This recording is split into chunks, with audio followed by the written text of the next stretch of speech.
Well, let me go ahead and begin with my introduction.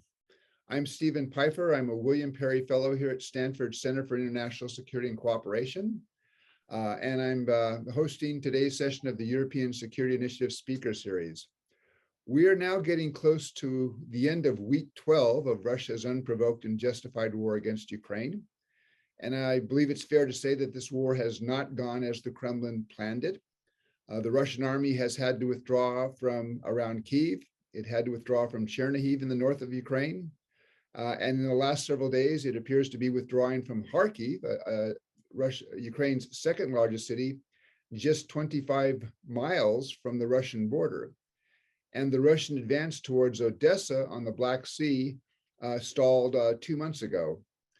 What you're now seeing really since the beginning of April is slow progress or concentration by the Russian military on the Donbas region in eastern Ukraine, although the progress is again slower than they might have expected, and it appears to be a difficult operation for the Russians.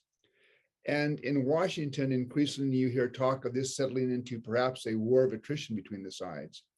Now, it's also been a tragedy for Ukraine, with a huge toll on Ukrainians, thousands killed, lots of destruction of residences and commercial and industrial facilities and infrastructure, and huge disruption to the lives of Ukrainians who've been affected by this. And that's lots of Ukrainians. I believe now it's 5 million Ukrainians are now refugees outside of Ukraine, and probably about the same number are internally displaced within Ukraine. So I'm grateful today that we have Vitaliy Sych to join us for a conversation about how things look from within Ukraine. He is a veteran journalist. He started with the Kyiv Post back in the late 1990s and quickly became nation editor. He later was with Correspondent, a weekly magazine with a very high reputation, until it was bought out by a new management. They wanted to instill a new editorial line. And so Vitaliy and a group of his editorial colleagues left and started their own weekly magazine, Novovremya, now referred to as just NV, also very widely respected and with very high circulation. And you can find it for English speakers at english.nv.ua. So what we're going to do is we're going to have a conversation. I have a list of questions for Vitaliy. And as you have questions, we'll save time at the end. Please put them on the question and answer function, and we will try to get to as many of those as we can over the course of the next 70 minutes. So Vitaliy, thank you again for joining us, especially now. I guess it's 11 p.m. your time. Hello, Steve. Hello, everybody. Yes, it's 11 p.m. It's curfew time in Kyiv, and we just had an air raid siren, but I guess it's over. I still cannot distinguish between the beginning and the end of air raid siren because they sound the same. So I guess we're more or less okay now. Good. Well, Vitaliy, let's start. I mean, you were in Kyiv when the war broke out. What did you do? How did this war affect you? I mean, I think you had to leave Kyiv, but talk a little bit about your personal experience before we talk about some of the broader questions for Ukraine.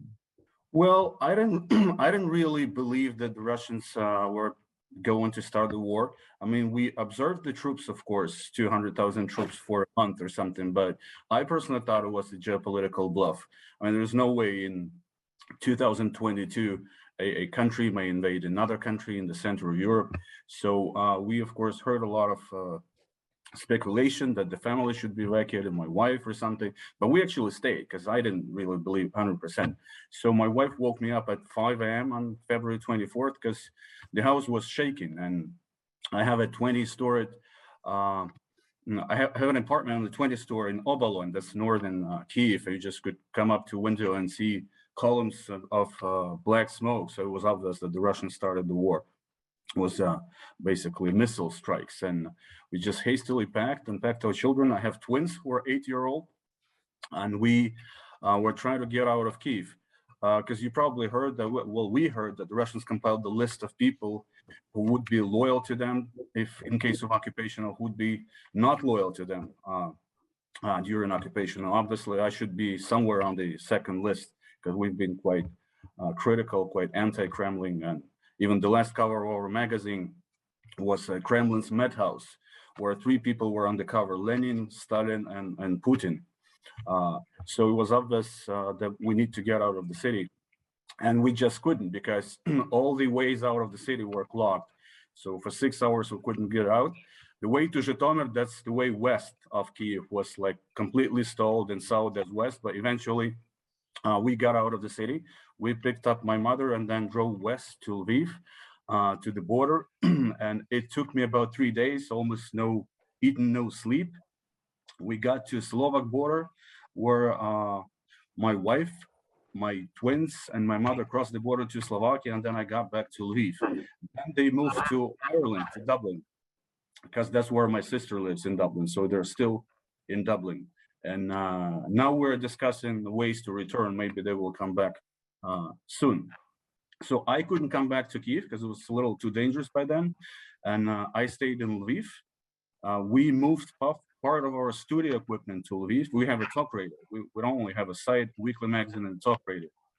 So we moved to Lviv, and I started a daily broadcast of the program, which I never did before, because I'm a chief editor. It turned out that 7 people joined the army or territorial defense, and our best known anchors, 2 of them, joined territorial defense. So I stepped in and had a daily program for 60 days in Lviv. We got 2 rooms in the shopping mall, and we just broadcast from the shopping mall. It's a little too loud when the air raid siren started in Lviv. So I think somebody just cut the wire, because otherwise it'd be just too noisy. And I were doing the program from there. Then we figured the first 2 weeks were a little tough. Well, were quite tough, because the people, we lost touch with a lot of people. We couldn't realize where they are. I mean, journalists. Some people were under shelling in Kyiv. Some people were in Kharkiv. Others were in Kyiv Oblast. Others were trying to evacuate their families and move to Western Ukraine. So 2 weeks afterwards, we figured out who's where and what's going on, got a hold of ourselves, and started working. So Russians turned out to be not as sophisticated as we thought. They didn't manage to knock down the internet. So everything worked perfectly well. Some female workers, of course, went abroad, trying to basically take in their children to safety. But about 90% of the people stayed. And we focused on the site. We started producing 300 pieces of news a day in Ukrainian, Russian, and English, as you mentioned, and doing lots of things on radio. We have frequencies in 44 Ukrainian cities. So we lost about 4 of them where Russians entered. In south of Ukraine, that's Kherson, Berdyansk, Melitopol, Mariupol, but otherwise, we basically had the reach of the entire nation. And our YouTube coverage grew 7 times, so lots of people were watching. And the site, the readership grew, I think, 5 times. In April, we had 25 million unique hosts. That's a lot of people. And we went under Russian DDoS attacks, the sites. They managed to knock it down for 5 hours once. They were doing 200,000 requests per second, if you know what that means. That's basically when you attack a site and it just goes down. But our program managers managed to pick it up, and we actually sneaked into a Telegram channel of Russian hackers. So we were watching them when they're getting ready to attack. We always know. So the site works since then. Everything works perfectly well. We figured we'll be informing the people and supporting the people as well, because there's a lot of negative news that people are getting. So in our program, we're trying to make fun of Putin, make fun of Medvedev, basically report the news of economic destruction of Russia and so on. So and then I figured I could actually come back to Kyiv. Kyiv is getting back to life. I got back here 4 days ago. It's not the city it used to be. But it's coming back to life. It's not Lviv, of course. In Lviv, you basically don't realize that there is a war going on out there. There's a lot of people, everything open, restaurants open, bars. Now they sell beer and wine in Lviv, and the population of Lviv has grown 30%. So it's a kind of, apart from airstrike warnings and air raid sirens, you don't, and occasional missile strikes, of course, you don't really get the feeling of the war. But here in Kyiv, you do. You got lots of checkpoints everywhere, lots of, basically it feels that the city was on the brink of the war, and still is. And I just have this measurement system. I have a concierge down in my building. I ask her every day how many apartments are occupied with people, how many people live in here, so on. We have 120 apartments in my building, residential, and on the peak, during the peak of the war, only 10 of them were occupied. Now 61 of them is occupied with people, so people are coming back. And I mean, there's one thing that's still missing in Kyiv. If you like a part of a healthy urban organism, and you can't really get it at the beginning, but then you realize it's children. So there are very few children in Kyiv. So most mothers are still afraid to return. But otherwise, also restaurants are opening up. Lots of people in the street. There's one big problem that we have is the lack of fuel, diesel and gas. Basically, huge lines because Russians have hit the biggest oil refinery in Ukraine and oil storages. So that's a precious commodity. If you want to move around the city by car, then you need to wait 3 to 5 hours and get diesel or but otherwise taxis are working fine and the prices are fine. So that's a good way just to get around. You can get Uber or you can get Bolt. That's a local taxi service. So it basically functions quite well. How about you mentioned in an email your summer house when you returned there, and that had actually been an area, I gather, that had been occupied by the Russians in February and early March when they were assaulting Kyiv from the north, correct? Yes. Well, basically, they were advancing on two directions from the north. Northwest, that's now infamously well-known, that's Bucha, Irpin, and northeast, that's the direction of Chernigiv. So my summer house is on the highway Kyiv-Chernigiv, and the front lane was there for about a month. So they basically were staying there. And they, of course, robbed all the houses. I have 252 houses in my village. So they robbed each one, and include mine. And I went to check it out. I was a little afraid. Maybe it was like, something explosive inside they may leave, but that was fine. And my house was actually, there wasn't huge damage. They broke the door. They turned everything upside down. They found an empty box of iPhone 10. They obviously wanted iPhone 10, but sorry guys, I have the iPhone. And they opened up a bottle of Prosecco Brut, but obviously didn't like it, just left it there on the table. They probably expected semi-sweet something, which they're used to in the former Soviet Union. And they found a toy arbalete, like a bow, like a toy that my son has, and they put it in the middle of the table. That's probably the only proof that my family belongs to Nazis that they found on the table. But otherwise, it was more or less okay. In many other houses, they broke everything, TV sets, cars, and there was like a mystery thing that we were all joking about. They leave human excrement in many places in the middle of a living room. And I couldn't figure out why, because it's much more comfortable just to go to a washroom, obviously. Why would you need to do that? So the joke was that it's probably the biggest achievement of the Russian society over the last 100 years, so they put it on display. But my village, we had one neighbor killed out of 250. The neighboring village was far less lucky. It's the village of Bogdanivka. More than 40 men were shot. Women were raped, and every third house was destroyed.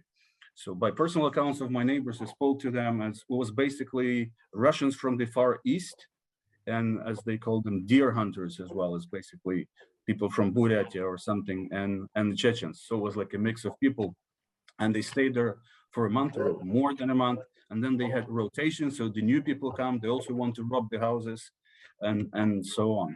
So it's basically this village of Bogdanivka that's next to my village. My village is New Bogdanivka. They suffered basically heavy losses and lots of damage and destruction. But the Russians are gone now. I mean, they've been pushed back into Belarus. They've been pushed back. Yeah, I mean, look, people know the names, as I said, Irpin and Bucha, where there were big atrocities. But I think there's still dozens of names similar to be discovered. When the Russians retreat, then people will figure out mass graves and how many people were killed. Yes, they've been pushed back. Because you said that they withdrew their troops. They actually been just kicked out of 4 northern oblasts of Ukraine. Yeah, that's Kyiv, Sumy, Chernigiv, and Zhytomyr as well. And where they were staying also next to my village, they're far gone. To Belarus, north of Ukraine, and then they, I think, did a maneuver and they joined the other Russian forces in the east of the country. Okay. Vitaliy, could you talk a little bit about the public mood? I mean, the broader Ukrainian public now, how do they feel about the war? Obviously, I'm sure anger, but are they optimistic? What's the expectation that's going to happen in the coming weeks? Well, obviously, the people are tired, exhausted. More than 4 million of people are gone, I mean, abroad. But the interesting statistics is that more than 1.5 million of people are back. As I told you, that the population of Kyiv is now more than half of what it was. I listened to an interview of Klitschko, the mayor of Kyiv, Vitaliy Klitschko, you probably know him. So he said that before the war, in Kyiv, they have their own measurement system. They measure SIM cards and smartphones, right? How many people stay overnight, how many SIM cards stay overnight. And he said that before the war, there were 3.6 million SIM cards that stayed overnight in Kyiv. Then during the peak days of the war, there was 1 million SIM cards. And now it's 2.4 million SIM cards again. So it's basically the people feel safer and better coming back. Well, as I said, people are exhausted and tired, but the overall mood is optimistic. If you look at the polls, if you can basically trust the polls, of course, online polls and other service, more than 90% of Ukrainians believe in victory. So people are working. Businesses have evacuated from central and eastern Ukraine to western part of the country. But even in Kharkiv, I hear there's lots of coffee shops are open in Kharkiv, which is right next on the front line, and some businesses are opening. So it's basically functioning more or less okay. As for the expectations, look, on May 9, we all know it's a symbolic day for Russia. It's a victory day. So everybody feared that Putin would announce something crazy, the new crazy thing during the parade on May 9. Maybe mobilization in Russia, or a lot of people were afraid of a nuclear strike. The floor in Lviv in the shopping mall where we work usually has about 30 people. It's basically marketing and advertising. There was nobody on May 9. We couldn't figure out what's going on. But then we figured the people in Lviv, there was a rumor that Putin hates Western Ukraine, hates Lviv, so he may do a missile strike in Lviv. So everybody went out of the city. And there is a neighboring city called Ivano-Frankivsk. And the mayor there, quite unwisely in my mind, announced that the residents of Ivano-Frankivsk should, on May 9, should go out of the city because Putin is planning something bad. Then, of course, the whole country heard that, and lots of people went out of their cities fearing nuclear strike.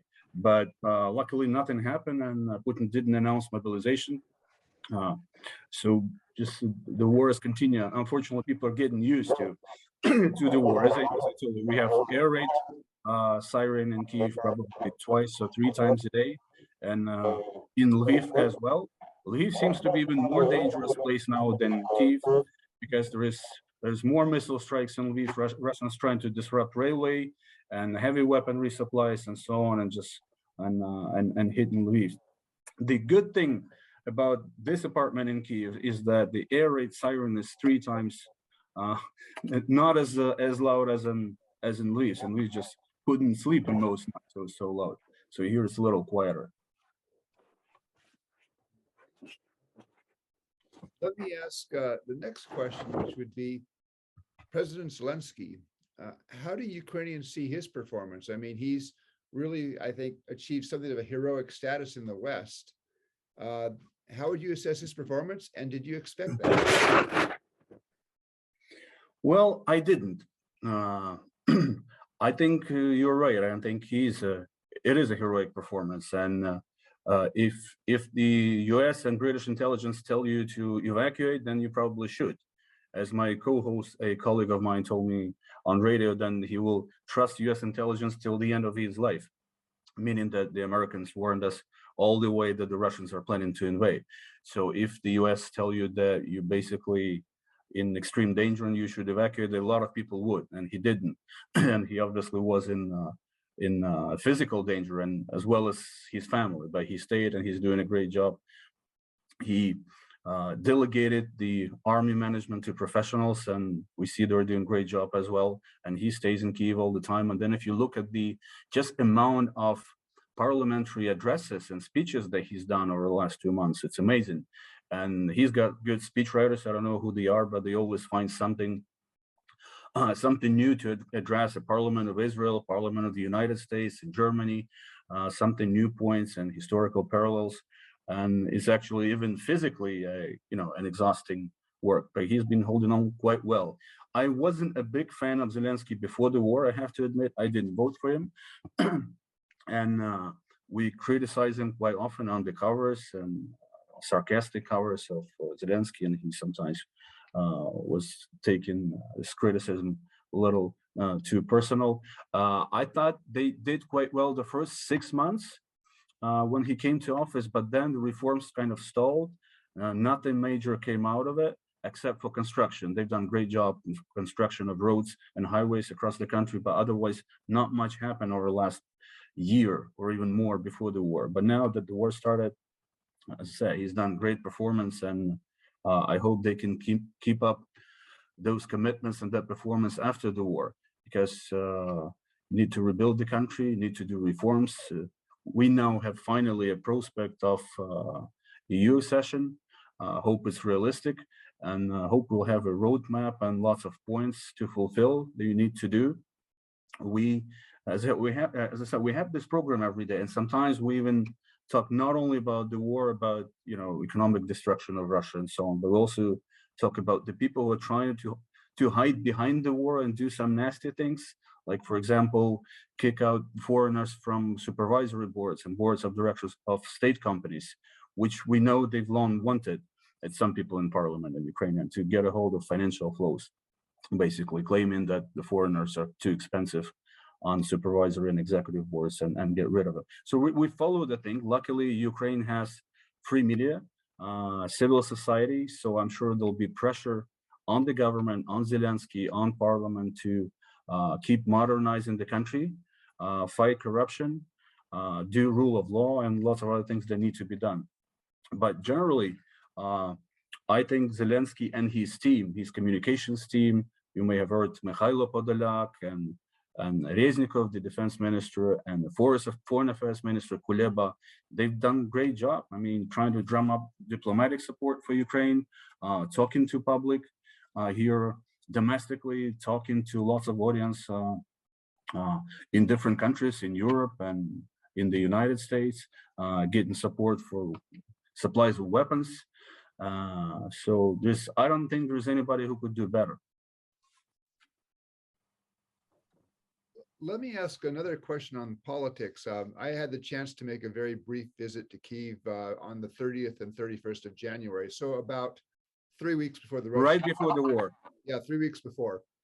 And what was interesting and a little bit disappointing, though, was the sense that among the different political parties, that there was still a lot of infighting and division. And there had been a proposal, for example, for President Zelensky to come together with all the heads of the political parties to sort of display national unity. And that wasn't happening, at least at the end of January. Has that changed? I mean, how have politics changed since the Russian army invaded? Well, yes, that's changed completely. I mean, you're right. It's a right observation. It was disappointing, and we were talking on air all the time the first several days. Then the political parties somehow got together, all of them: Poroshenko, Timoshenko, Holos, and Zelensky's party, and all the others. And I think they've it wasn't a formal pact, but it was like an informal pact not to attack each other. And I haven't seen any public criticism of each other since then. And I think it's a rare display of unity in Ukrainian politics. We had a pro-Russian segment in Ukrainian politics. There's a party called OPZZ. I don't know how you say in English, but they had up to 20% support in parliament and rating. Now that niche is empty. There's no politician who can have a pro-Russian sentiment simply because they have no followers. There's nobody to vote for you. Quite unexpectedly and quite pleasantly, for me, the mayors of Kharkiv and Odessa came out publicly and strong and said that they basically will defend their cities, will fight Russian aggression, because there were some doubts about Odessa and Kharkiv, but all of them stood strong, including Kryvyi Rih. There is a mayor of Kryvyi Rih, that's the home city of Zelensky, also in eastern Ukraine. There is a guy who quite public, outspoken, had pro-Russian sentiment. The mayor Vilkul, his name. So everybody came out strong and said they will support Ukraine and will meet Russians with street fighting, even because the mayor of Kryvyi Rih was proposed by Russian army to surrender the city. He was getting SMSs and texting messages and others, but he basically announced that the Russians should follow the Russian warship, you know, the direction. That's a popular joke in Ukraine, and refused to surrender. So it's as united as it ever was. And I've watched Russian propaganda on a couple of occasions, and I saw that they were shocked. There is no single political force they can rely on. There's like some minor people somewhere in South, then there's some bums, some alcoholics, and some other guys that they're managed to recruit to basically create the new authority or the new government. But there's no single big politician or even a minor political party that displayed sympathy to Russians that are managed to recruit for their purpose. Do you think that unity can hold after the war? I mean, whenever the war ends, and you're trying to build back with all of the destruction, and is that unity going to be there, or is it going to come back apart? I don't think it will, and I don't think it should, because that's a matter of that's the nature of politics. It's there's opposition that criticizes the government. There is a government that pushes forward. There is media that criticizes the government. There is civil society. I think Zelensky will stay extremely popular for a while. According to the polls that I saw, he's now enjoying like 92% support or something like that. And all the others like Poroshenko, Timoshenko are about 5%, maybe a little higher. So basically there's Zelensky and there is nobody. So we'll have a total mandate for the rest of his first term, obviously, and I wouldn't be surprised if he gets re-elected. But look, Ukraine is a democracy, and there should be voices critical. There should be people exposing corruption. If we do get a hold of the, let's call it a Marshall Fund, right? There's lots of money for reconstruction, and we do want to know who spends this money and how efficient is the spending. And we do think that Ukraine suffered a lot and deserves a quick, swift, and honest modernization. I mean, without people stealing the money or using the funds inefficiently, if you don't have opposition in parliament, if you don't have media outspoken and critical, then you can't really perform that tax. So I don't think there should be unity after the war. Maybe for a while it will be, but then I think it will get back to business as usual, meaning people are running for, the parties are running for elections and exposing corruption and so on. And that's a good thing about Ukraine, that people can unite during the war, even the political parties, forget the bickering and everything, and then get back to politics when the war is over. Hope it will be over soon. That's a good question as well when it's over. How about Ukraine's economy? There are some negative reports just saying, understandably, because of the war, that the economy is in deep trouble. But what do you see in terms of how the economy is working? Well, there's different estimates as to what will be the size of GDP fall. The most conservative is 30%. That's as low as it gets. But some other people are saying that it will be 40% GDP fall. You can imagine it's almost half of your economy. The estimate varies depending on the length of the war, because we don't know when the military operation will stop. And it also, the estimates vary depending on who gets a hold of the south of the country, because south of the country, that's access to the Black Sea, that's all the export infrastructure, that's where all the metallurgy was going, and that's where all the agricultural exports were going. Now Ukraine still controls the port of Odessa, that mostly designed for agricultural exports. Mariupol, as we all know, is now completely destroyed. The metallurgical experts are now gone. That was a major revenue source for Ukrainian economy. If that stays that way, then the damage will be bigger, of course. And the Russians are still controlling the Black Sea and blocking the Ukrainians from exporting agriculture, the grain, basically, to Mediterranean and then further. So if the war is over soon, meaning like the next month, I think the GDP will fall by about 40%. That's our estimate, or maybe a little less. If it keeps dragging on and continues for months till the end of the year, for example, then I think the damage will be bigger than 40%.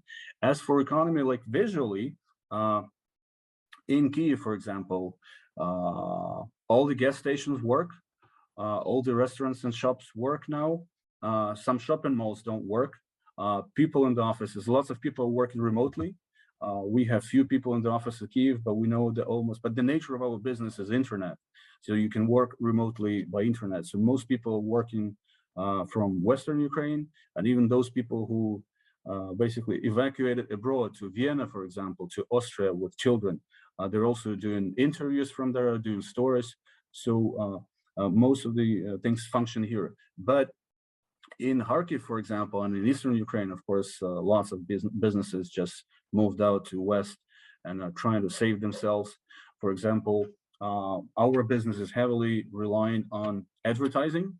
We have a paywall, of course, where we charge the readers, but 80% of our revenue is advertising. That's completely gone. There's no businesses advertising right now. They are trying to save themselves. As I said, trying to find a new niche, a new location in Western Ukraine. But I'm sure if Russians are kicked out from southern and eastern Ukraine, the businesses will return quite quickly. All right. Well, let me ask this.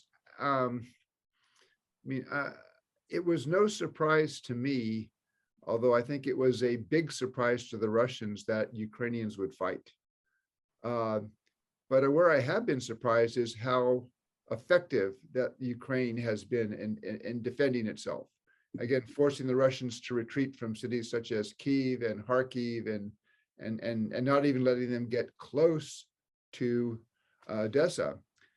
How do you see the government's war? What is the government's war objective now? What do they intend to do militarily, or what do they hope to do? Well, Stephen, I have to admit that I'm also pleasantly surprised about the way the Ukrainian army is fighting, because I remember 2015, a couple of occasions where the Russian troops were involved directly. Then our army was in trouble. I mean, Debaltsevo and Ilovaisk, if you remember those names. So I fear that something similar may happen this time, but actually not. And the Russians suffered really heavy losses, almost 30,000 people dead and more than 1,000 tanks. That's by most accounts almost a third of the Russian army. I don't mean personnel, but the hardware, the equipment. And we sometimes enjoy watching Russian propaganda on federal, they call them federal channels, on TV channels. And they basically recognize that Ukrainians didn't waste the last 8 years and have built up a great army. And they say that they're fighting now against the second best army in Europe, just to justify that there is a 3-month delay, because they promised the public victory within 3 days. And now it's 3 months and no victory. There's only one oblast center that they managed to enter, is Kherson. So to justify the delay, they're saying that they're fighting NATO and the second largest and the second best army in Europe. And the joke was here, after who? The second best army after you guys. So I think the military objective, it changes. It changes depending on the battlefield. And right now, Russians are concentrating in the east of Ukraine. They're advancing, but slowly. There is heavy fighting going on. I think the objective, the minimum objective is to hold them up and to not let them advance further. I don't know if you heard it, but over the last week, they suffered, Russians, a major defeat trying to cross the river called Seversky Donetsk. They lost more than 100 pieces of military hardware, tanks and armored personnel vehicles, carriers. That's just over several days. So hope they feel that. So I think the realistically or maybe optimistically, of course, the Ukrainian government and the army would like to push Russians back as far as possible. We even heard Dmytro Kuleba, Foreign Affairs Ministry, come out with the, in my mind, quite overly optimistic goal, saying that Ukraine wants to return to the borders of 2013. The borders of 2013 means that Ukraine gets a hold of Donetsk, Lugansk, and Crimea. And realistically, I don't see that happening, especially Crimea, in the near future. But kicking the Russians out from the east of Ukraine, Kharkiv and around Kharkiv is realistic. It's already happening. There are 2 miles left to the border in many places, and we hear that the Russians are in Belgorod Oblast, that's the neighboring oblast with Ukraine and Russia. They're building fortification, and we are happy that they're scared and building fortification already there. Yeah, you know, the Ukrainians struck oil storage in Belgorod and in Bryansk as well. So that was on Russian TV. They had to explain that somehow. How is the second largest army in Europe cannot protect oil storages in its own country, in Belgrade and Bryansk? There was a big scandal, and lots of Russians on their propaganda channels were extremely angry. So I think the minimum task that we're aiming at is kicking the Russians out from around Kharkiv, getting to the border, and then the maximum task, realistic, is pushing them out of Donetsk and Lugansk Oblast, and what's most important, south of Ukraine. Because without the south of Ukraine and access to the Black Sea, the economy will suffer greatly. As for getting control, getting back the so-called DNR and LNR, Donetsk and Lugansk, and Crimea, I don't think it's realistic in the next couple of months. Let me turn to negotiations. There, early on, it appeared that President Zelensky, who I believe was deeply pained by the fact that Ukrainians were getting killed each day, and that there seemed to be some offers regarding, for example, neutrality, regarding a 15-year period to resolve Crimea, that Yes. looked like they were efforts at genuine compromise to try to reach out. Now, it didn't appear to me that the Russians were offering much in return. But you've now seen in the last couple of days, both sides saying that negotiations have kind of drawn back. Yes. Can you talk a little bit about why that may be happening on the Ukrainian side, and how the public views negotiations and the possibility of negotiations? Well, it looked at some point like there were advances in negotiations in Turkey. I think Turkey was trying to mediate, and at some point Erdogan even said that agreements have been reached on basically 5 out of the 7 most important, most critical points. And we can imagine what these points were. You probably know that the Russians wanted neutrality for Ukraine, no prospect of NATO, and I think that could be discussed because we didn't realistically have any NATO prospects, and we've always been neutral as well. And they also wanted, denazification, whatever that means. We still cannot understand what they mean by denazification. The best explanation I've read was by Timothy Snyder, a historian American, who said that in Russian propagandist narrative, a Nazi in Ukraine is any Ukrainian who refuses to admit he's Russian. So that's a Nazi. So that's probably a denazification and so on. So some of things, some of points been advancing and could reach a compromise in my mind, and others could be discussed later. But then something happened. And I think what happened was Bucha and Irpin atrocities. That changed the debate in Ukraine a lot. We saw that lots of men were shot, lots of women were raped. And now the latest figure that we got last week, that in Kyiv-based alone, we got more than 1,000 people dead. That's civilians after Russians retreated. That was the one thing that I think changed the course of negotiations. Then the second thing was that the Russians occupied Kherson and south of Ukraine. And initially, I think they wanted to do a trade-in with Kherson, but then they started sending signals that they actually want Kherson to join Russia by force. So that's something new. And I think at that point, Ukraine said, if you guys doing this, then the neutrality issue may be off the table as well. Then we might be still aspiring to join NATO and all other things.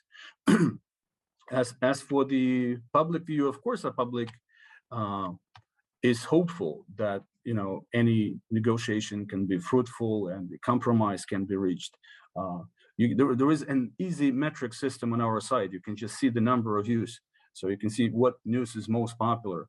And the most popular news is that Putin is sick and something's going to happen to him. Somebody's going to kill him. That's the best read. And the peaceful negotiations, because if people read that, of course, everybody wants to get home, hoping the war will be over. So the public. There are different radical voices, of course, as well, but I think most people would understand if there are reasonable compromises made on the Ukrainian side, and we can only, imagine what these compromises could be. But otherwise, people were hopeful, and I think, negotiations have been derailed. And another important issue why it happened is that the Russians. I heard that today from the advisor of President Zelensky called Mikhail Podolyak. He said that the Russians don't really realize their real position in the battlefield and still keep pushing the negotiations.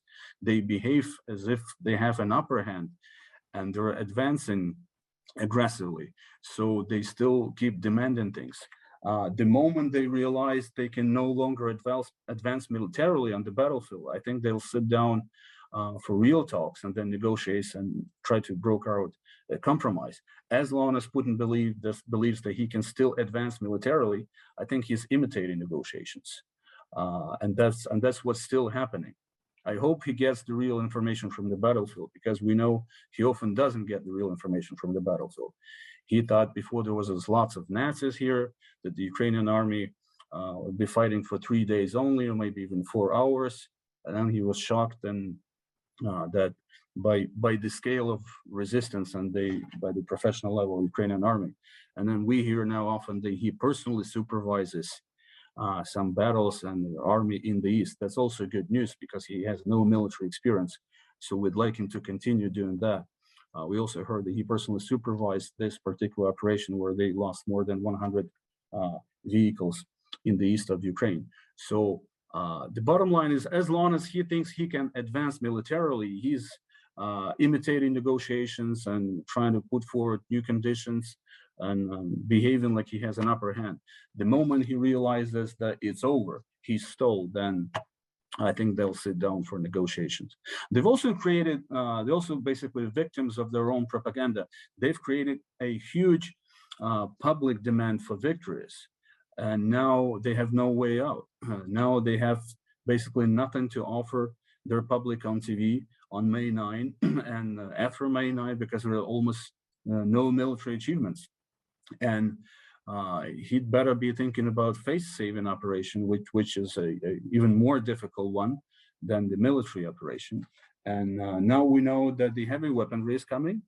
I know you want to talk about that, and that may change the course of the war as well. We know some of the weaponry is already in the East. It's been quite effective. From what we hear, the American artillery has been used to destroy the Russian troops and hardware in this particular operation, where they lost more than 100 units. So the more comes, the more effective Ukrainian artillery, the more effective Ukrainian army is, and the better our negotiating position is. Thank you. Let me give you 2 more questions, then I will take questions from the audience, which are now beginning to appear in the Q&A function, and I'll pick some of those. But let me, when I was in Ukraine at the end of January, a Ukrainian politician made the point that, look, if we get Crimea back and what was then the DNR and the LNR back, this was before the Russians began the war on February 24, that means we get 3 to 4 million pro-Russian voters back in the Ukrainian political system. And that, complicates Ukrainian politics. Now, yes, that would be sort of one reason to say, maybe let them go. I personally, that leaves me uncomfortable in that, as a matter of principle, the Russians should not be allowed to change borders by using their military. But how do you see that playing out, that question? And is that something at some point, if you see bringing Crimea back, bringing, not all of Donbass back, but just that part that was occupied prior to February 24, is anybody thinking about how to resolve that? And is that something that, Ukrainians are thinking about. And I go back Well, to the conversation I had it's, once where it's somebody said, maybe we ought to let Donbass go. They don't think like us. But then he immediately said, but no politician can say that and survive. And I don't know how that dilemma gets resolved. Well, first of all, it is a difficult matter. And second, you're right. There might be informally some recognition that there might be a better way just to let them go. But publicly, of course, nobody will ever announce that. I mean, look, these guys have been subject to Russian propaganda for 8 years. Most pro-Ukrainian people, businessmen, voters have moved out of Donbass and Crimea, right? They all evacuated to Kyiv, to central Ukraine, to western Ukraine. So basically, when Russians were saying, "Oh, let's hold elections in Donetsk and Lugansk," but who's going to vote? There's only either pro-Russian voter state or those who don't want to move out, like old babushkas or something. All the pro-Ukrainian voters, more than 2 million, moved to the rest of Ukraine. I think it's a complicated matter, but possible. Crimea is probably the most complicated. But if we talk about Donetsk and Lugansk, well, yes, it's the people who've been fighting against Ukrainians now. They've been recruited by Russians. Obviously, lots of family members were lost. So obviously, the anti-Ukrainian sentiment might be quite strong. But we don't know. We've never done any polls in service, and it's not possible to do in polls in service in the territories controlled by the army and the Russian. The second problem with them that it's just economically wasted part of the country. There've been heavy fighting going on. Lots of active people have moved out, like businessmen, volunteers, journalists, entrepreneurs, office workers, and so on. And the population that stayed in Donetsk and Lugansk is basically the people who've been either making money off coal extraction or fighting or doing nothing. So economically, it's a depressed land. So even if you get a hold of Donetsk and Lugansk, you need many years to change basically antennas on TV set and give them normal information. So you stop brainwashing, and then lots of investment economically to raise the enterprises and the economy. So I think if one of the points in negotiations with Russia was the future, the destiny of these two quasi-republics, right, DNR and LNR, I think, as you said, publicly nobody's going to admit that, but they would probably be let go for a while. And Crimea is even more difficult. But I think in an optimistic scenario, if Ukraine pushes really hard and manages to kick out Russians from the east, then a question might arise about Donetsk and Lugansk, about reintegrating these territories. And that would be an extremely difficult matter. So we discussed in the office once that even on a business trip, if you need to go on a business trip to Donetsk, who would? They had like 50,000 people with arms there and a strong anti-Ukrainian sentiment. It never was really strong before the war. It was pretty much divided between pro-Ukrainian and a little bit of pro-Russian, and there would never be this war if it wasn't for Russians. But now, 8 years afterwards, and so many people killed on both sides, I think the anti-Ukrainian sentiment might be running high, and there's 8 years of pro-Russian propaganda as well. And those who are watching us right now, those who do not understand Russian are very lucky because they cannot understand the extent of propaganda. So I think even the Nazis would turn around their graves if you watch Russian television for a week, or even if I watch it for a week, I start thinking myself, oh my God, we're all Nazis. What are we doing here? We're killing people. So it's so emotional, so effective. And if you are subjected, I'm joking, of course, but if you're subjected to that for 8 years, very intense, nonstop, then of course, I mean, that changes the political debate in those territories. So realistically, I'd be surprised if we manage to get a hold of Donetsk and Lugansk this year and reintegrate them back. Even if we do get such a chance, it would take years to reintegrate back. As for Crimea, we understand that's probably Putin regards as his biggest achievement, historical achievement, over his 20 plus years in the office. So that is something that he and his entourage will be fighting for hard, and that's something that I think that needs to be discussed a little later if we try to be realistic. I mean, they might be just trying to use nuclear weapons as well, because Crimea is something that's what he's built his career on. You know, he wants a place in history, and we all sure he'll get it next to Adolf Hitler or somewhere around there. But at this point, Crimea for him is highly emotional and highly important for his political career and for Russian public sentiment as well. So I think that's something that should be addressed a little later after we liberate the east and south of the country. Okay, let me ask one last question. How do you assess the West's support for Ukraine? How is that seen among Ukrainians? Is the West doing enough? What more could the West do? Well, I think it's great, especially Americans. If it wasn't for American diplomatic, political, and military support, we wouldn't have all of this military successes, of course. I were even shocked and pleasantly surprised when this $40 billion thing was adopted in Congress, and land lease. I don't think more can be done. Of course, Ukrainians been demanding to close the sky and would like American troops to be involved and NATO troops to be involved so that the war is over. But we also realize that's not realistic. As for the rest of our allies, they've been slower to support, but they're catching up as well, including Germany. We saw German parliament.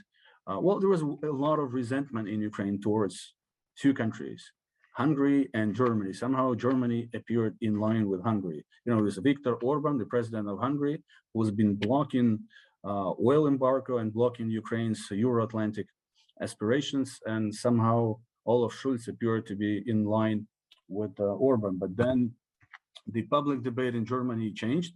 I actually do a diary that you read my diary. It comes out on Atlantic Council site in English.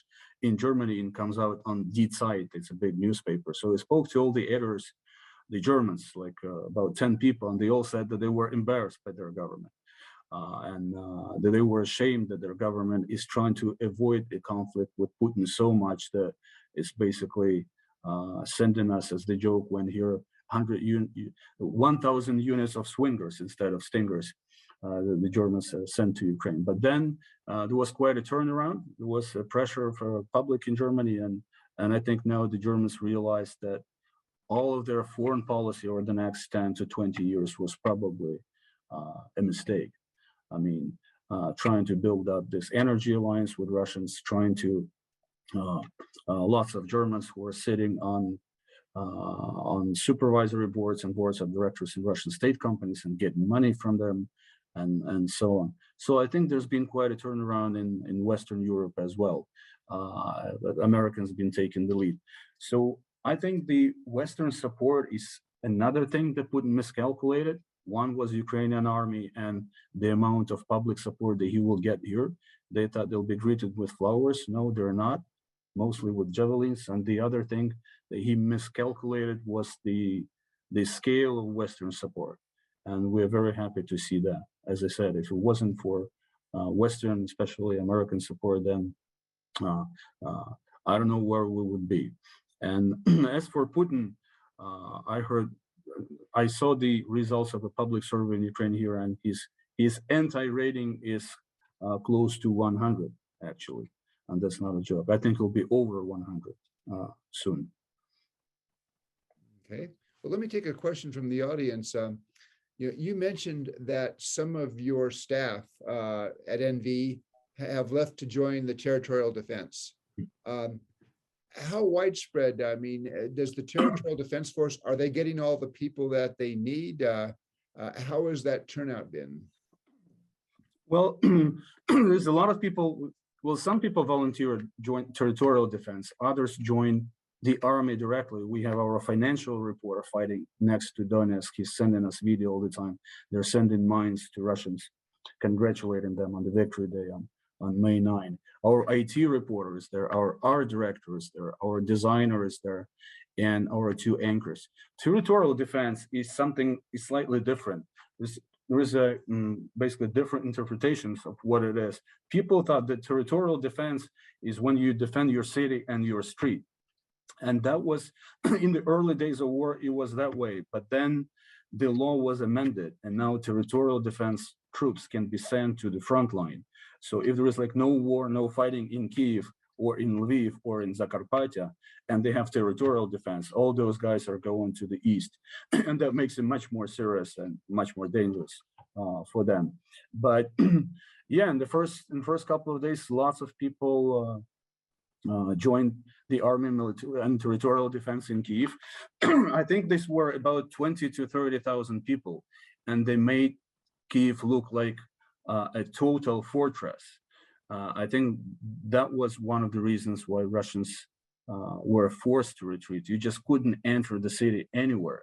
All the checkpoints and the number of people with guns was amazing. My wife visited me on a 3-day tour to Lviv, and from Ireland, and got back to Ireland to children. And she said that her first impression is that Lviv is now like Israel. There are so many people with arms, and that's Lviv. And if Lviv looks like Israel, then Kyiv is Israel multiplied by 4, because people with guns are everywhere, soldiers and officers. So I think this was a good idea about establishing territorial defense, because it was a good instrument and mechanism to attract civilians into fighting. And I remember the first day when we evacuated from Kyiv, there were just military handing out Kalashnikov guns. It was as simple as that. All you had to do is show your ID. It was called the simplified procedure. You just show your ID and you're getting a Kalashnikov gun, and that's it. And dozens of thousands of people did that in Kyiv alone, and of course in other cities as well. So, and it was, as somebody called it, total militarization of Kyiv. So it probably doubled or tripled the number of troops in Kyiv and around. Okay. You've described morale in Ukraine as pretty high. If this war drags on for 2 or 3 or 4 more months, will that morale stay high in Ukraine? I think yes. I think if it drags on for, already dragging on for 3 months, if it drags on for 2 or 3 months more, I think the morale will be quite high. Also, morale quite often depends on the military success and success on the battlefield. If people see that we're pushing them back, we're winning some battles, then the morale is always higher. If you are losing, if you're in trouble, then morale gets lower, of course. But the sign itself that so many people are coming back, and more than 1.5 million, and women are coming back. I've been to picnics here in Kyiv, so half of the female employees are back, and some of them with children. So I think that the resistance will continue a strong one for the next 2 to 3 months. Of course, if it drags on for a year or for 2 years, people will be exhausted, even emotionally wasted. We know Russia is still a big country, and if they do mobilization, then it might be a little tough. But then that wave of mobilization might be followed by another wave from the Ukrainian side, and then it's going to drag on for years. But I think if we're talking about the next couple of months, I think the morale looks pretty good. Okay. Question that, and this has been raised a lot, I think, in the West, is this question that if the Russians, as they appear to be now, are not going to succeed just using conventional military forces, how much concern is there in Ukraine that the Russians might resort to weapons of mass destruction, either a chemical weapon or, God forbid, a nuclear weapon? Well, we hear that more and more often from them, especially Medvedev, the little guy who was a president before, who imitated president before Putin.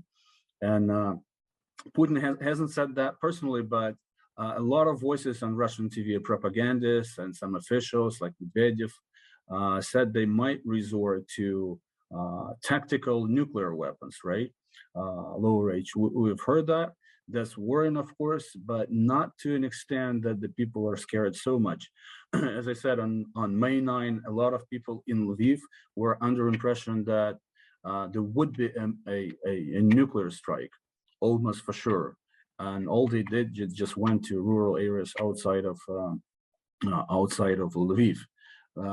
We do have some manual starts circulating about what you do in case of nuclear strike. That's not the most pleasant read, of course.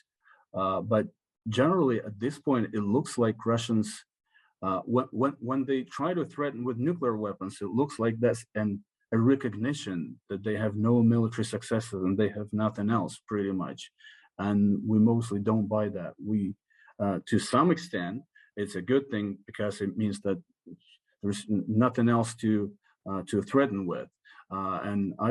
It's difficult to judge where the red line with Putin is. He's crossed most of the red lines possible and imaginable.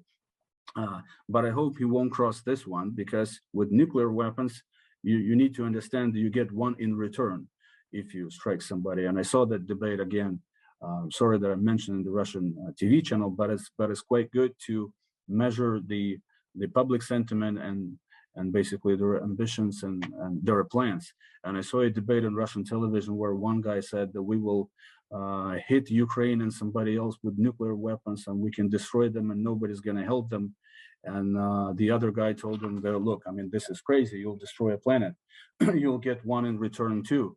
And he said, no, we have great anti-aircraft systems. We can intercept even hypersonic missiles. And the other guy said, no, we can't. You see what's going on in Belgorod and Bryansk? They're hitting our oil storages every day. We can't even intercept that simple one. So don't fool the people and don't basically pour gas into fire. So I think there are some reasonable voices. There's a lot of people in Russia saying, hey, stop. At this point, we need to pull down our propaganda. This is too much. Missile strikes is something crazy and unacceptable, because everybody understands that, I mean, you die too, as simple as that. I hope it's an empty threat. Okay. We've seen in the reports now that the fighters at Azovstal and Mariupol, at least most and perhaps all, have now surrendered. And maybe surrender is not the right word, because the Ukrainian military commands basically said, you have fulfilled your mission. You tied down Russian forces for 11 weeks of hard fighting. What's the view now towards those guys and possibly getting them back? Well, those guys are heroes, the biggest heroes here. I have no idea how they held up so long, for more than 2 months. They had no water to drink. They've been drinking rainwater, had no food, almost no ammunition. So I think they've done more than they could. It's like inhuman. And they've been holding up the Russian troops almost 20,000, which is quite a lot. And I actually agree with Zelensky, or whoever made that decision, that we need to save people's lives. It also shows that we actually care about human life in Ukraine, unlike Russia, because they have lots of dead bodies here in Kyiv, in refrigerators, and nobody's willing to get them back. Nobody claims them. And they don't really care about their soldiers that much. That's what Russian soldiers are shocked themselves. We hear from intercepts. But as for Azovstal, they're already a big legend. And in Lviv, basically you have a graffiti on every third street, a big like Azovstal. So I think this myth, this legend will live for generations, for years. So I think the guys fulfilled their mission. And I hope they can, can save their lives and can have some kind of a swap or exchange for Russian soldiers, and they get back. Okay. I don't think there's anybody who can blame Zelensky or the army for ordering these guys to, let's pick up a right word, to surrender, or basically fulfill their mission and go and basically fill this exchange fund, as we call it, because we have some Russians who are kept hostage here, we have some Ukrainians, so we can exchange them. It was an amazing and dramatic story. And as I said, these guys are heroes, and they're already a legend pretty much everywhere. No, I think certainly in the West, their ability to withstand the punishment that they absorbed for 10 weeks was truly heroic. Could you talk a moment about how Ukrainians now look not just at the Russian government, but at ordinary Russians? And there's 140 million Russians there. Are they being held responsible? Is this all just Putin? And how does that reflect in things like, after this war is over, Russian language is, are Ukrainian schools still going to be teaching Russian, or how does that develop? Well, the editor has changed dramatically. I personally, I'm a Russian speaker, you probably remember that. I switched to Ukrainian on air. It's a little difficult because it's basically my probably third language after Russian and English, but I'm making progress. A lot of people made a personal decision to switch to Ukrainian, basically speaking either in public speeches or in writing on Facebook or on air or even in everyday communication. As for Russians, for a while, it was a big question to what extent Russians support Putin, whether they gave him a mandate to invade Ukraine or whether it was sole Putin's decision. It's difficult to find a real survey or opinion poll in a totalitarian country like Russia, because most people say yes, they support the president when they're asked because they're afraid to say no. But from what we know, I have my wife's sister lives in Moscow. She's a Russian citizen, and her husband. Some anecdotal evidence suggests that yes, more than half of the Russians support Putin. Some of them don't completely realize what's going on. Most of them just don't want to realize what's going on. I mean, look, it's 2022. You can always find out the information if you want to. I mean, it's not like 1939 when Hitler attacked. I mean, there is internet, there is Facebook, there is TikTok, there is YouTube. You need to be willing to find out their information, but they're not willing to. I think it's a chauvinistic nation, and Putin has used quite well that sentiment, and the attitude towards Russians in Ukraine changed dramatically. We had this joke on Reddit. Maybe it wasn't a joke, but our chief editor of the radio said he had like this joking test that he would ask his guests, and the test ran like, if you had a chance to push a red button, and then all the Russians die immediately, including your friends, would you do that or not? And then most people said yes, I would push that red button. And of course, it's quite an emotional, but it reflects the change. The people suddenly realized the Russians always been that way, and always been chauvinistic and hostile and militaristic.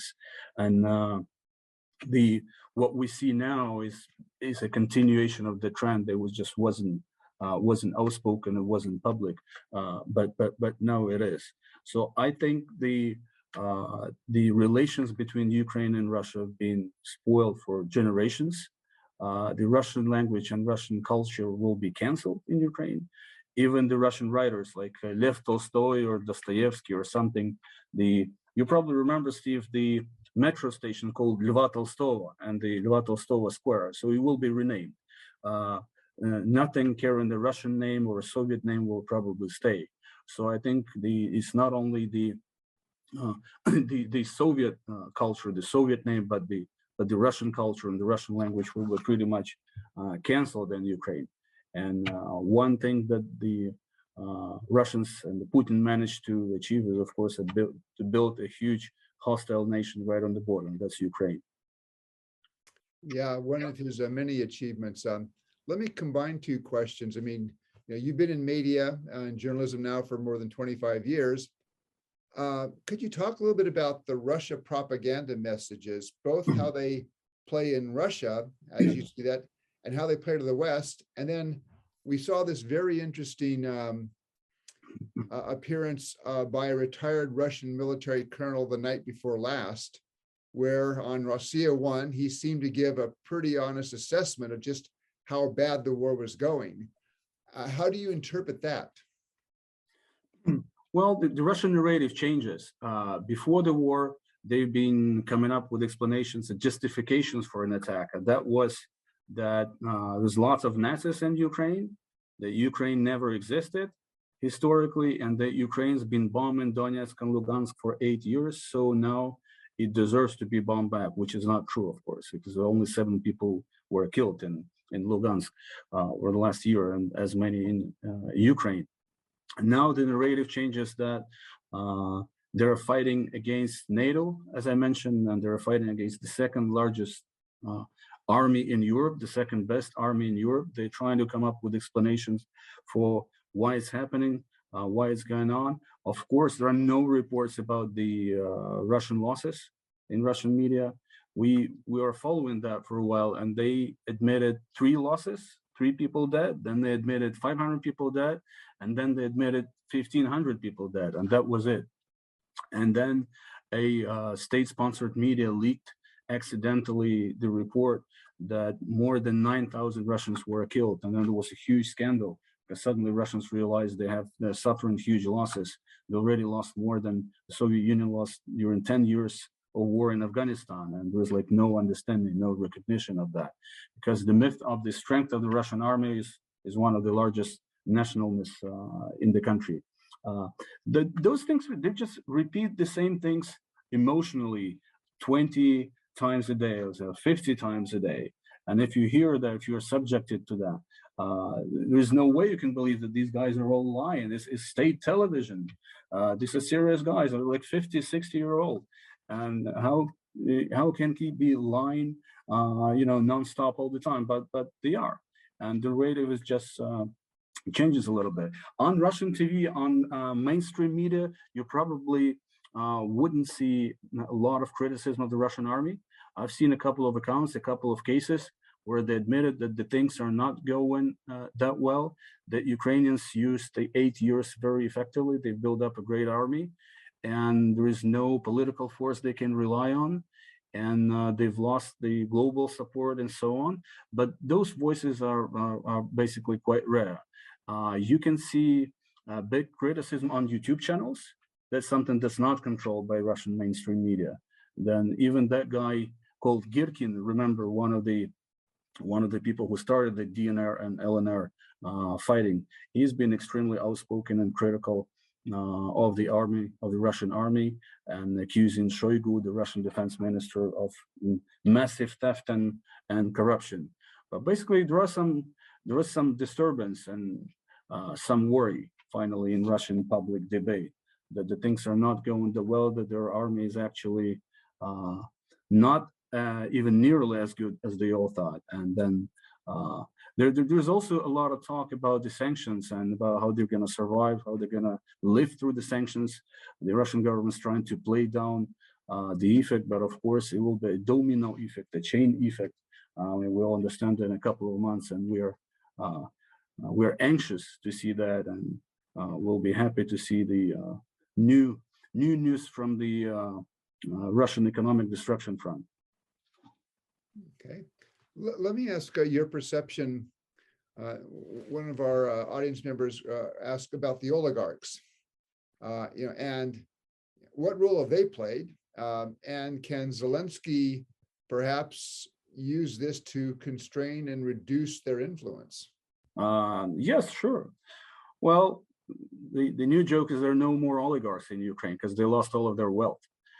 For example, the base of Rinat Akhmetov has been the richest Ukrainian for 15 years. We've been compiling the list of top 100 richest Ukrainians, and Rinat Akhmetov always topped that list. So I'm wondering to see what the amount of his wealth will be soon, because the base of his wealth, the base of his industrial empire was Mariupol. That's completely destroyed. Most of the oligarchs have come out publicly with support, with pro-Ukrainian statements and big support, like Rinat Akhmetov, like Pinchuk, like some others. But there's only one person who avoided commenting on the war all the time, and that's Kolomoisky. That's Igor Kolomoisky, who's in Dnipro. We've been waiting for his stance, because in 2014, 2015, he's been taking a strong stance. But now the only thing he said that he will comment after the war, and that didn't sound good. Like, are you waiting for who's gonna win, then you're gonna comment? So Kolomoisky is the only one who's been avoiding taking a public stance, but everybody else joined forces with the government, with Zelensky. And you're right. I mean, with the mandate running 90 to 95% that Zelensky has now, he doesn't need support of oligarchs, and there are no more oligarchs. So they all got much poorer, luckily or unfortunately. So I don't think they will be an integral part of Ukrainian politics and economy, that big integral part as they used to be for the last 30 years of Ukraine's independence. And you would say that's a good thing?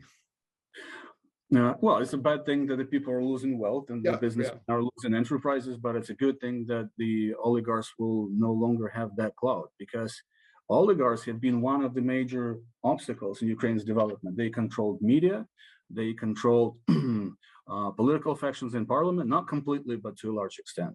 They controlled regulators, controlled large chunks of the economy, and basically it was a vicious circle. You cannot win the elections if you are not loyal to the oligarchs. You will just not get access to their largest TV channels. They had 6 largest TV channels, so nobody's gonna know you. You can't use just YouTube and Facebook to get 55% of the vote. So they've been controlling, as I said, the economy, parliament, and so on, and extracting monopoly dividends in most industries, and blocking all the new faces who could change the status quo for years. I don't think they'll have that chance anymore. Okay. Well, we've exhausted our time. I apologize to those who put forward questions that I could not get to. Let me also close, Vitaliy, by saying I'm sorry that you're having to go through this. I'm sorry that 43 million Ukrainians are having to go through this. And that there was no justification at all for this. And I hope Ukraine is victorious, that the war is settled or ends or is settled on terms that meet Ukraine's interest. And well, thank you, Steve, and thank you for support all the Americans and all those who are with us this evening. And yeah, the only family member who's here with me is a cat, and I hope it won't be that way forever. My wife and my kids will get back at some point. Well, we will hope for the circumstance to be such that your family can rejoin you as soon as possible. But Vitaliy, this has been very interesting, very useful to help us understand what's going on. And I appreciate you taking the time, particularly given that you're now early into a Thursday morning, your time. So thank you very much for doing this. Thank you, and thanks to everybody who joined us today. Okay, and Slava Ukraini. Heroям slava. Bye now. Bye-bye.